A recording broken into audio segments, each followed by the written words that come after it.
Space Harrier on the TurboGrafx 16. Maybe it's time we establish a baseline. So, what do we think the worst game on this unit's going to be?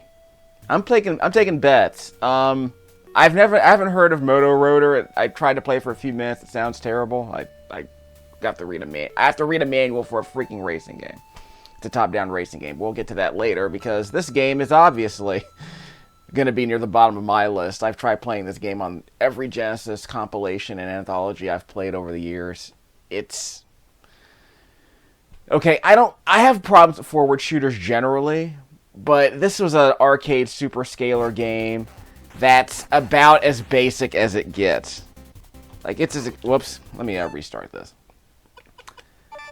There's really only one thing you need to know about Space Harrier. It's a forward-scrolling shooter with no power-ups at all. It's basically just a game where you roam around the screen, holding down the fire button until the enemies eventually knock you out. And you'll see why that's a problem in a second. I can't believe I haven't done a video about this in a while, but I've done videos about games like Super Thunder Blade and was it Super Thunder Blade? Like one other game I played that was kind of like this. I've never played an Afterburner game though, believe it or not, or a G-Lock. I guess that might be the other game I'm thinking of. But I played this and variations on this game on other consoles in the past, and I've never liked any of them. They are all terrible in every single way. Some are significantly worse than others, because this game is basically what you would expect. It's a game where you hold down the fire button and roam around the screen like this, because you can barely see what's in front of you because your character is obscuring enemies and projectiles. So that's frankly frustrating. But you can just do this. You can just kind of stay on the bottom of the screen, just kind of hope enemies don't attack you. Or I guess you can stay on the top of the screen and do the exact same thing, but I guess the logic is that the game is about just sort of not staying in one place for any length of time. Just kind of move back and forth to make sure you're not obscuring anything that could kill you. Which, as a strategy goes, seems rather weird. I mean, that was always the problem with forward-scrolling shooters just in general, is that a lot of them are just based on a very weird concept, which is to say if the people attacking you are constantly in front of you, that means you have to keep moving just so you can see what you're shooting at. So my immediate response to a game like this is, why do this at all? Because it's, I guess, for that pseudo 3D effect, obviously. But I'm trying to think of a game just most games that do this at least have the audacity to give you a cockpit view with a reticle, so you can see that's what you're shooting at. They allow you to see basically what's in front of you without, having your vision blocked. I don't know why they thought this was a good idea. I mean, obviously they wanted that pseudo 3D effect, but at this frame rate with this crappy sprite scaling, it doesn't really work. So the reason you make this game is because you really like the arcade version. This gives you like the diet version of that, the Diet Coke of Space Harrier. But this isn't like a traditional 2D shooter where all you have to do is make the sprites smaller and maybe reduce the number of moving objects. Because there are plenty of arcade shooters that are traditional, top-down and side-scrolling shooters on the TurboGrafx 16. They're way better than this. But again, this was just a conceit. Space Harrier was incredibly popular in arcades, and we're going to do a conversion for the 16-bit consoles. Okay, but whoops, yeah, I can't shoot these. These are invincible. So I'm going to have to roam around the screen, make sure I don't get shot, make sure I don't get pummeled. Don't want to take a stone column to the face. But again, there's the other problem of perspective. I mean, how far away is the object, So you're just kind of hoping that you aren't making contact with an object that may or may not be on the same plane as you. Because once you make contact with an item, with an obstacle like that, you're dead. It's a one-shot kill. This game is about one-shot kills.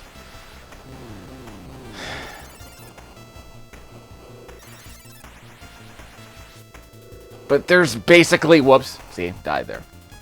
There's basically, I want to say about 20 to 30 minutes of this. With a few variations you'll see on other stages. I think they're going to be giant robots when you get to level 5, I forget. Jeff Gersman over at Giant Bomb did a playthrough of the arcade game.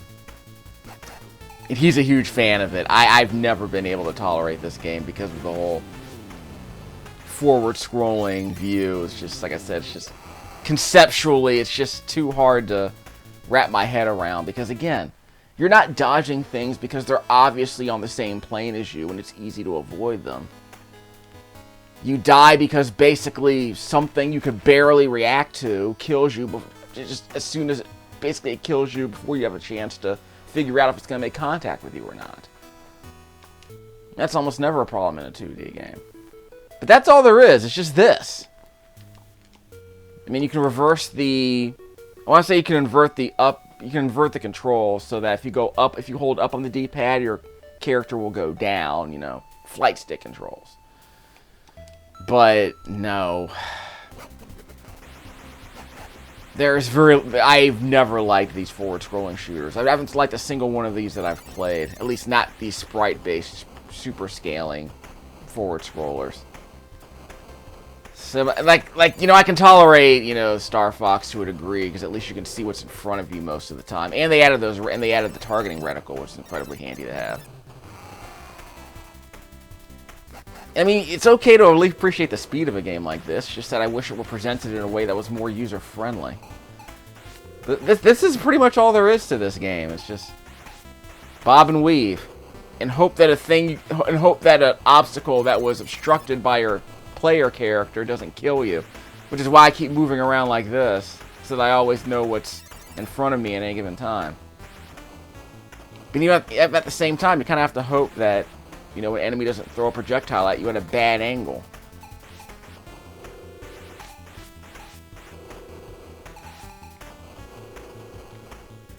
I mean, there's almost nothing I can say about this game that's going to be in any way substantive or meaningful, because I can't be bothered with this game long enough to really understand it, because just the basic conceit of it just doesn't work for me at all. But you saw me get through the first 3 stages, and then the game's on a loop once you complete all, what, 10 or 11... I don't remember how many levels there are in this game. But that's all there is. And this game probably cost $50 on launch, maybe $60. Of course, the arcade cabinet cost hundreds of dollars, I'm sure.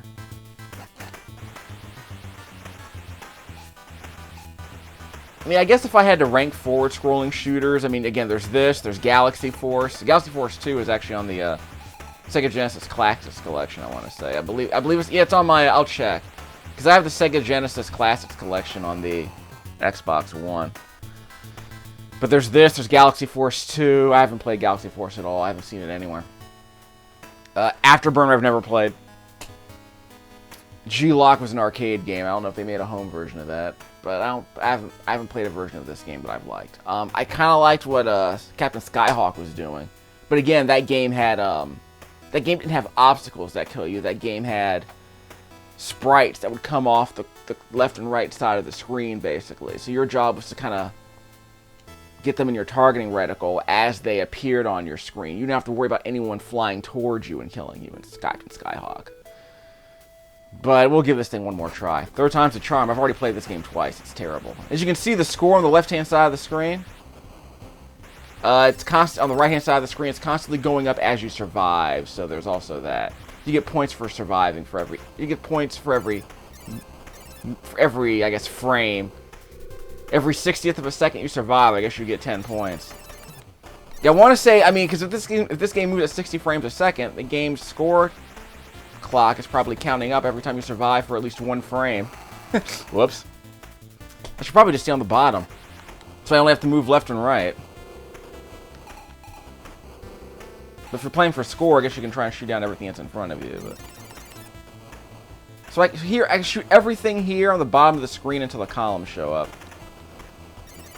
I was very interested in that. Wasn't there? Yeah, there was an arcade game called Harriers. It was a 3D game that came out in the late 90s, I want to say. I saw a bit of it in an arcade. In an airport. I think like back in the late 80s, I saw it in an airport. And I remember GamePro, you know, showing me screenshots of that. And then I saw it in action. It looked really interesting. Because that game came out after Star Fox. So the idea of a 3D polygonal Space Harrier that moved at 60 frames a second sounded interesting. I mean, there was even a shop feature where you can, like, buy items, like in Fantasy Zone. A game that's also included on this console. this TurboGrafx 16 Mini. But in fact, I want to say the arcade version of Fantasy Zone is included on the TurboGrafx 16 Mini. You just have to unlock it. I'll show you how to do that later, because I'm not going to be spending much time with this game. Yeah, have I liked any forward-scrolling shooters? I can't think of any that I liked at all. I haven't played that many, though. I'll be the first to admit it.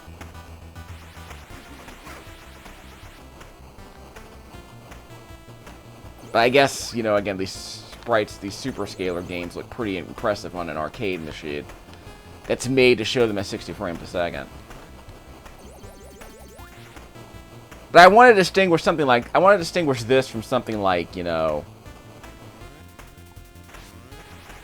yeah, I want to distinguish this, whoops. I want to distinguish this from something like, what, like Road Blasters, like a driving action game, whoops. Again, I can barely keep up. I really don't have much to say about this game. Was it Suzuki Yu directed this game, or he worked on this game? He eventually went on to make the far superior Virtua Fighter 2. But obviously it's a completely different game. And I think he also worked on Altered Beast.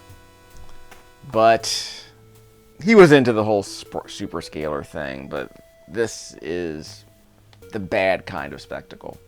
It's a terrible game. So like I said, I needed to establish a baseline. This is the baseline.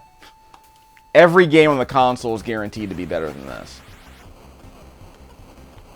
That's kind of want to see if I can stay on the corner of the screen to kind of see how long I survive. Eventually they'll start shooting at me. So I'll just hold down the fire. I have my turbo button on level 1. I'll just hold down the fire button and see how long I last. Whoop! They got me.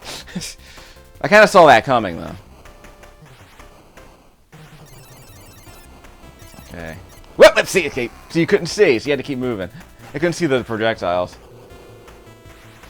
So I kind of just want to shoot, just to make sure I don't get ganked. Huh. Guess the projectiles that I'm firing go a little bit upward. Wasn't expecting that. I guess there's a homing. I guess there's some kind of homing to this. At least the bullets kind of home in on the enemies. That sounds interesting. Whoops! Yeah, I saw that coming. Okay, we're done. This game is awful. I don't know how I'm going to get to 400,000. I don't know how many bosses I have to kill. But you saw how many points I got for lasting as long as I did.